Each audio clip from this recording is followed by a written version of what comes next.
Konflikten om kystsikring i Søndervig fortsætter. I går kunne vi fortælle, hvordan Kystdirektoratet har forbudt Poul Jacobsen at bore drænrør ned i stranden. Men nu møder Poul Jacobsen opbakning fra en gruppe af strandens borgere. Poul Jacobsen her tossede i går love og regler ved at bore drænrør ned i stranden ved Søndervig. Nu møder han opbakning fra beboere i byen. Jeg synes, at det er Danmarks nationalskat.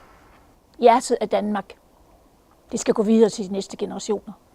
Kystdirektoratet forsøgte ellers i går at stoppe Poul Jacobsens boringer. Da du nu ikke har en tilladelse, så vil jeg gerne anmode dig om at stoppe arbejdet. Men uden held. Det er ikke ulovligt, Per. Det er nødværge imod magtmisbrug. Sommerhusejer Fritze Buhr har i de seneste 3 uger samlet underskrifter ind for at bakke op om projektet. Det er indtil nu blevet til i alt 362 underskrifter fra beboere og sommerhusejere i området. Det bliver rigtig spændende at høre, hvad de siger. De er jo meget interesseret. I dag kunne man stadig se hullerne efter gårsdagens boringer på stranden i Søndervig. Også her mødte projektet opbakning. Jeg synes, det er ganske udmærket. Altså, hvis det kan hjælpe stranden, der er billigere, som at have en sandpumper til at sejle og blæse sand her.